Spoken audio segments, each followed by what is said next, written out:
नमस्कार. माझं नाव प्रशांत निकम आणि महाराष्ट्र माझा या चॅनलमध्ये तुमचं सर्वांचं स्वागत आहे. मित्रांनो, आपण नेहमीच नवनवीन विषय घेऊन येत असतो. त्यामुळे जर चॅनलला सबस्क्राईब केलं नसेल तर सबस्क्राईब करा, लाईक करा आणि शेअर करायला विसरू नका, कारण अत्यंत महत्त्वाची माहिती आपले मित्र नातेवाईक यांच्यापर्यंत पोहोचत असते. थंबनेलवरून विषय तुमच्या लक्षात आलाच असेल की साक्षी परमवीर ही जी जोडी आहे, आज महाराष्ट्रात एक रील स्टार सेलिब्रिटी म्हणून ओळखली जाते. 2 दिवसापूर्वी त्यांची नवीन मारुतीची जी गाडी त्यांनी विकत घेतली, त्या गाडीला कुणीतरी उभा राहिलेल्या गाडीला दगडाने म्हणजे असं मारलं आणि तिथं डॅमेज केली. तर त्या विषयी आपण पूर्ण हा विषय घेणार आहे.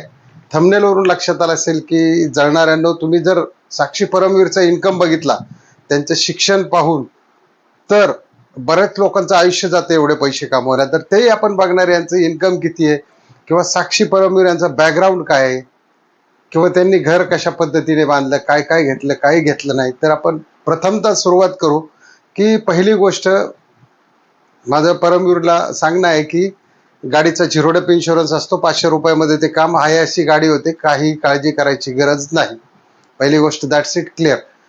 दुसरी गोष्ट अतिशय महत्वाची की परमवीर लग्नाच्या आधी सुद्धा सोशल मीडियावरती होता. 2000 साली FB वरती होता, परंतु त्याला काही एवढं यश आलं नाही. एक शेतकरी कुटुंबातला, बीड जिल्ह्यातील एका छोट्याशा गावातला मुलगा, आई वडील 2 भाऊ, असं छोटंसं कुटुंब, पत्र्यात राहणारं, घरात लाईट नाही, गॅस नाही, TV नाही, एवढ्या हालाकीच्या दिवसामध्ये ऊस तोडीचा व्यवसाय करणारा, त्यातच त्याचं लग्न 2018-19च्या आसपास त्यांच्याच पाहुण्यातील साक्षी हिच्याशी झालं. आणि साक्षी ही एक म्हणजे दिलखुलास, एक भोळ्या मनाची, किंवा असं कुठल्याही छक्क्या पंजात किंवा कुठल्याही पॉलिटिक्समध्ये असं न करणारी, एक साध्या सरळ मनाची साक्षी ही त्याला लक्ष्मीच्या रूपाने पदरात पडली व ती सुद्धा ऊसतोड करू लागली. परमवीरच्या खांद्याला खांदा लावून, तिला या सोशल मीडियामधलं तिला काहीही ज्ञान नव्हतं, तरी त्याच्या खांद्याला खांदा लावून ती ऊस तोडू लागली, मेहनत करू लागली. अशातच परमवीर आणि साक्षीने 2022ला युट्यूबला जॉईन केलं आणि हळूहळू सोशल मीडियावरती ते काम करत गेले. ही सगळी काही जादू नाही मित्रांनो, किंवा जळणाऱ्यांनो, ही जादू नाही. ही गोष्ट एक दिवसात झाली नाही. ह्या गोष्टीला त्यांना 4 ते 5 वर्ष लागलेली आहेत. आणि युट्यूबमध्ये पैसे कमवणाऱ्यांना माहिती आहे की पैसे कमवायला युट्यूबमध्ये काय काय करावं लागतं किंवा कसं करावं लागतं किंवा कसे पैसे गोळा होतात. तर त्याच जळणाऱ्यांसाठी मला सांगणं आहे की ह्यांनी काम करत करत असताना त्यातच परमवीरचे वडील गेले. त्याच पत्र्याच्या घरामध्ये, जिथं गॅस नसताना त्या चुलीवर साक्षीने त्याला साथ दिली.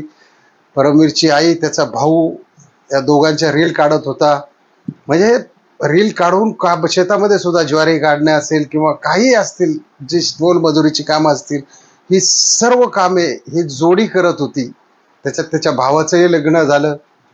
राहायला चांगलं घर बांधायचे स्वप्न त्यांनी बघितलं. म्हणजे त्यांची काय चूक झाली का? त्यांच्या मेहनतीच्या घरातून त्यांनी कुणाच्या खिशातून पैसे चोरलेत का? नाही. ज्यावेळी या सोशल मीडियामध्ये काही लोक जी सक्सेस होत नाही, ज्यांना जे जमत नाही, ते कायम दुसऱ्यावरती आहे ना ठिपोर टेकवतात की ह्याला जमलं मला नाही जमलं, ह्याला लोक सहानुभूती देतात, मला देत नाही. अरे बाबा, तसं नसतं. प्रत्येक मनुष्य हा अमिताभ बच्चन होऊ शकत नाही. थोडंफार इकडं तिकडं होतं, पण तुम्ही प्रयत्न करा. तुम्हाला गाड्या घोड्या घर घेता येईल, पण तुम्ही असं जर त्यांच्यावर जळत गेले आणि असं जर नुकसान करत बसले तर काही फरक पडला नाही. त्याला सुद्धा त्याला 5 ते 6 लाख विमा आलेले, त्याचं काहीही बिघडलेलं नाही, काही बिघडणार नाही. कारण त्यांच्या डोक्यात त्यांनी ते कुणाला त्रास देत नाही किंवा काही नाही. त्याच्यातच नवीन घर बांधलं.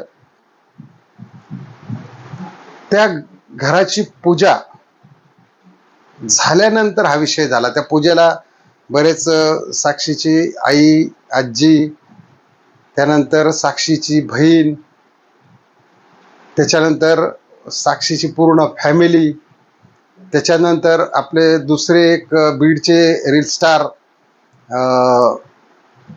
त्या ठिकाणी हजारे, मनीषाताई हजारे याही उपस्थित होत्या. त्यांनी त्यांना आंबेडकरांचा फोटो गिफ्ट केला.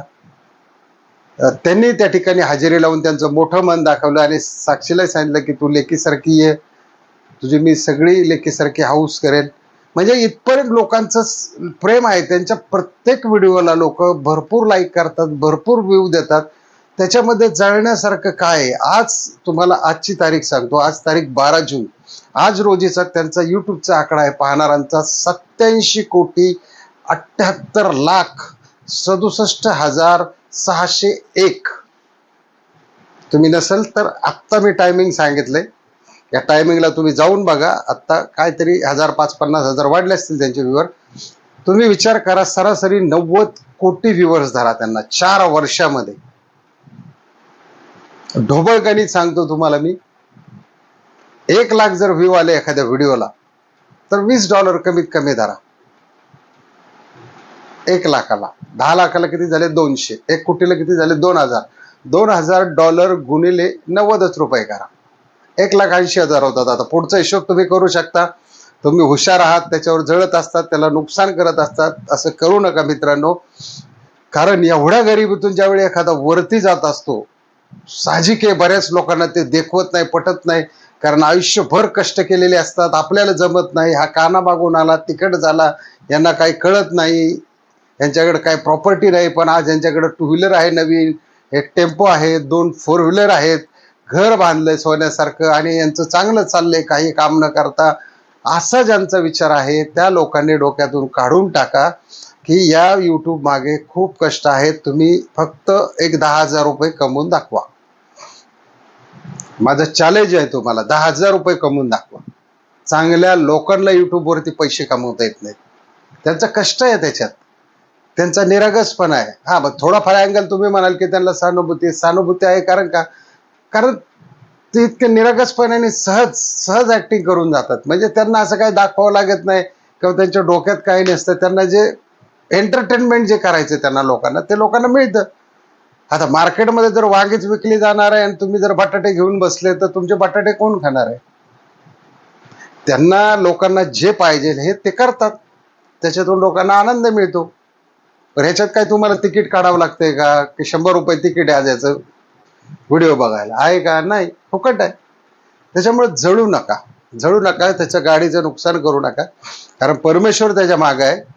आणि खरोखर म्हणजे ज्यावेळेस त्यांनी गाडी घेतली त्यावेळेस साक्षीच्या चरणाने जे चरण पायाचे ठसे जे उमटवले, म्हणजे तो मान्य करतो साक्षीचं अस्तित्व. कारण साक्षी त्याच्यासाठी लक्ष्मीच्या रूपाने आली. म्हणजे बघा, कुणाच्या ना कुणाच्या यशस्वी पुरुषाच्या मागे एक स्त्रीचा हात असतो, तसा या परमवीरच्या मागे त्या साक्षीचा हात म्हणजे लक्ष्मीपेक्षा जबरदस्त पडला. आणि त्यांचं पूर्ण कुटुंब या ठिकाणी बदलून गेलं. आणि आज त्यांना सोन्याचा घास त्या ठिकाणी मिळतोय. तर ते घास हिसकवणारे लोक जे आहेत आजूबाजूला, आता मी सगळ्यांनाच म्हणत नाही की आता बरेच लांब लांबचे व्ह्यूवर असतात, पण ह्या जवळपासचीच लोक म्हणजे त्यांच्या गावातलीच कुणीतरी किंवा त्याचे शेजारी असतील, पाजारी असतील की जे त्याच्यावरती जळतात, हीच लोक ह्या गोष्टी करू शकतात. कारण सगळेच काय कुठून बाहेरून येऊन काय त्याच्या गाडीचं नुकसान करत बसलेलं नाहीये. पण खास त्या जळणाऱ्या लोकांसाठी मी सांगतो की इथून पुढे तुम्ही परमवीर साक्षीचा हात धरूच शकत नाही सोशल मीडियामध्ये. ही गोष्ट कायम लक्षात ठेवा. तुम्ही 10 गाड्या फोडा, एक दिवशी त्याच्याकडे अशी गाडी असेल जे हवेतून उडत असेल, मग काय तिला खालून दगड मारणार का? ज्यावेळी एखादा माणूस मोठा होतो, त्याचं सुख बघण्याची ज्यावेळेस ताकद तुमच्यात असते, त्यावेळेस परमेश्वर तुमच्या मागे असतो. तुमच्या मनात चांगलंच आलं पाहिजे. वाईट काय येण्याचं कारण आहे? काय तुम्ही त्याला मोठं केलं का? नाही. तुम्हाला काय त्याने पैसे मागितले का? नाही. तुमच्या खिशातून काही घेतलं का? तर बिचाऱ्याने गाडी इन्स्टॉलमेंट वरती घेतली असेल, त्याचे हप्ते असतील, बऱ्याच काही गोष्टी असतात, लोकांना दिसत नाही. घर बांधलेलं आहे त्यांनी, त्याच्या मागे त्याचे कष्ट आहेत, त्याच्या आईचे कष्ट आहेत, त्याच्या भावाचे कष्ट आहेत. त्याच्या भावाचंही लग्न झालंय, तो सुद्धा युट्यूबचं करतो. बरीच लोक युट्यूबमध्ये काय सर्वच लोक सक्सेस होतात असं नाही. 80% 20% हा रेशो आहे सक्सेस अनसक्सेसचा. याच्यामध्ये हे कपल सक्सेस झालं. मग आता दुसरी कुठली लोक एवढीच अंबानी अदानी एवढे पैसे कमवतात, त्यांच्यावर का जळत नाही तुम्ही? जळ कुकड्यांना माझं एकच म्हणणं आहे, बिचाऱ्या गरिबांना त्रास देऊ नका. तुमच्या दम आहे ना, चांगल्यात जाऊन लढा. जे लोक खूप पैसे कमवतात, जे लोक राजकारणात हजारो 10,000 5,000 कोटीचा घोटाळा करतात त्यांना जाऊन 4 चौकात कानफाडीत द्या, मग तुम्हाला कळेल तुमची अवस्था काय होते, तुम्हाला काय होते काय नाही होणार. असं चोरून कुणाच्या गाडीवरती दगड मारून जळून परमेश्वर तुम्हालाच शिक्षा देईल. आणि तुमच्या एकट्याच्या न वागण्याने त्याला काहीही फरक पडणार नाही. तर चला मित्रांनो, आजचा साक्षी परमवीरचा व्हिडिओ तुम्हाला कसा वाटला कमेंटमध्ये नक्की लिहा. आणि साक्षी परमवीरला खरोखर सपोर्ट करा. आणि ती जी कपल आहे, त्याचा भाऊ जरी म्हटलं, ते स्वाती आणि त्याचं नाव मला माहिती नाही, अभिजित का काहीतरी आहे, हे सगळे मनोरंजन करत असतात. आणि या मनोरंजनातून जर दोन पैसे मिळाले त्यांना, ते काय आपल्याला द्यावं लागत नाही, ते आपोआप त्यांना मिळतात युट्यूब कडून. म्हणजे युट्यूबचा चॅनल पार्टनर आहे, ऍडव्हर्टाईज ज्या लागतात व्हिडिओला, तिथून त्यांना ते पैसे मिळतात. आपल्या थोड्या खिशातून का आपला डाटातून घेतात ते पैसे. तुम्ही डाटा 399चा रिचार्ज केला तर तुमच्या डाट्यातून 1 रुपयाही त्यांना जात नाही. ते तुमचे महिने झाले की संपून जातात. तुम्ही बघा अथवा नका बघू, पण ज्या ऍडव्हर्टाईज त्यांच्या व्हिडिओला लागतात त्या ऍडव्हर्टाईजच्या माध्यमातून युट्यूब त्यांच्याकडे काही प्रमाणात हिस्सा ठेवतं. आणि काही जे चॅनल पार्टनर आहेत, जे युट्यूबचे क्रिएटर आहेत, ज्यांना आपण युट्यूबर म्हणतो किंवा रील स्टार म्हणतो, अशी लोक जी याच्यावरती करमणूक करून देतात लोकांना, त्यांना युट्यूब हिस्सा देतं. याच्यात वावगं काहीच नाहीये मित्रांनो. तर चला, पुन्हा एकदा नम्र विनंती आहे की ह्या कपलला त्रास देऊ नका, त्यांना सपोर्ट करा. जसं तुम्ही बाकीच्यांना सपोर्ट करता त्यांनाही सपोर्ट करा. स्वतःचे चॅनल उघडा, स्वतः भरपूर पैसे कमवा. सर्वांना माझ्या सदिच्छा आहेत. आणि आजचा व्हिडिओ कसा वाटला नक्की कमेंटमध्ये लिहा. आणि जर चॅनलला सबस्क्राईब केलं नसेल तर सबस्क्राईब करा, लाईक करा आणि शेअर करायला विसरू नका. जय हिंद, जय महाराष्ट्र.